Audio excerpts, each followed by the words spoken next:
un moment d'émotion d'être ici parmi vous aujourd'hui. J'ai été d'abord, et je voudrais d'abord remercier Laurence, Hélène et toutes les amies élus du Parti communiste ainsi que les associations féministes d'être ici présentes et de m'avoir invitée. Je suis très honorée aujourd'hui d'avoir été choisie en tant que l'une des marraines de la journée. Je suis toujours très fière de porter le message du mouvement des femmes kurdes, de ces femmes kurdes qui combattent sur tous les terrains, sur tous les fronts, dans les 4 parties du Kurdistan, dans différents pays du Moyen-Orient, justement pour un nouveau projet social, pour un nouveau modèle de société qui porte des valeurs très proches et très très similaires à celles que défend le Parti communiste, à celles que défendent les mouvements féministes ici en France. Pour nous aussi, c'est toujours un moment de partage, de lutte, d'expérience, et un moment où, comme toujours depuis des années, depuis plus de 30 ans aujourd'hui, les femmes en France, les femmes françaises, les femmes migrantes, les femmes issues de beaucoup de peuples différents ici en France, nous nous retrouvons pour des moments forts de solidarité entre femmes, entre féministes, entre mouvements progressistes, pour pouvoir partager justement notre conviction, nos luttes communes. Donc pour moi c'est un moment très fort, un moment d'émotion, particulièrement aujourd'hui, où vous allez vous retrouver autour de certains ateliers, d'activités avec des thématiques spécifiques sur comment lutter ensemble contre les différentes formes et aspects du système patriarcal, des institutions patriarcales, pour pouvoir étudier ensemble des méthodes de lutte afin de consolider ce que nous faisons depuis des années. Donc aujourd'hui, l'aspect universel de cette journée, je pense que c'est ma parole, et aussi celle de mon amie palestinienne qui, je pense, qui va nous rejoindre dans la journée. Aujourd'hui, nous vivons vraiment dans un milieu de conflit qui perdure depuis plus de 40 ans pour le peuple kurde, mais pour les peuples du Moyen-Orient et de la région aussi. Au moment même où je vous parle, ces femmes kurdes, ces femmes du Moyen-Orient, que je citerai, ces femmes syriennes, ces femmes assyriaques, ces femmes arméniennes, ces femmes turkmènes, particulièrement au Rojava, qui sont en train de lutter contre, pour nous, la représentation suprême du système patriarcal, contre l'organisation de l'État islamique, sont confrontées à l'heure même où je vous parle, à l'instant même où je vous parle, encore et encore, à des attaques inhumaines de la part de ces bandistes, de ces terroristes, qui aujourd'hui, depuis 48 heures, sont arrivés à retourner sur les monts de Saint-Jar pour s'attaquer à la population civile. J'ai eu la mauvaise nouvelle ce matin que plusieurs civils auraient été blessés à Saint-Jar, au nord de l'Irak. C'est là la ville principale où la population, la communauté yézidi vit. Encore, il y a quand même une centaine de milliers de personnes, de yézidis qui vivent là-bas. Ce que j'ai appris, c'est que malgré ce conflit, malgré cette atmosphère de violence, malgré cette répression qui a recommencé sur les femmes, sur les enfants, sur toute la population, cet esprit de révolution, cet esprit de revendication s'est interprété par la reprise des armes, cette fois-ci par les femmes, mais pas seulement les femmes des forces kurdes, mais par les mères de ces enfants, de ces filles qui sont séquestrées encore entre les mains de Daesh,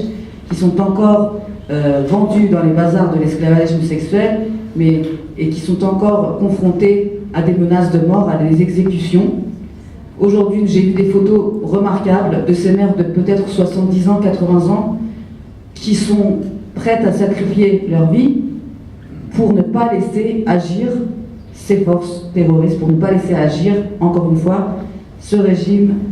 patriarcal, ce régime de dictature qui veut s'installer dans la région et qui se reproduit de différentes manières maintenant partout en Europe et en France malheureusement.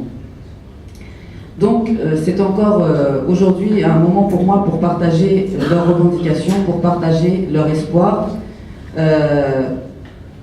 Sachez qu'à chaque moment où nous intervenons dans des endroits comme ça, dans des endroits publics, Nous essayons de porter leur voix, nous essayons de porter leur modèle de société, nous essayons d'expliquer au monde, aux femmes de la planète, qu'elles luttent en fait pour les mêmes valeurs, dans une situation peut-être beaucoup plus difficile, où à chaque moment elles sont confrontées à la mort physique, mais qui à aucun moment ne les empêche de lutter, qui à aucun moment éteint leur force de résistance face à l'ennemi. En Turquie, en 2 mots aussi, je voudrais dire que la situation est très complexe.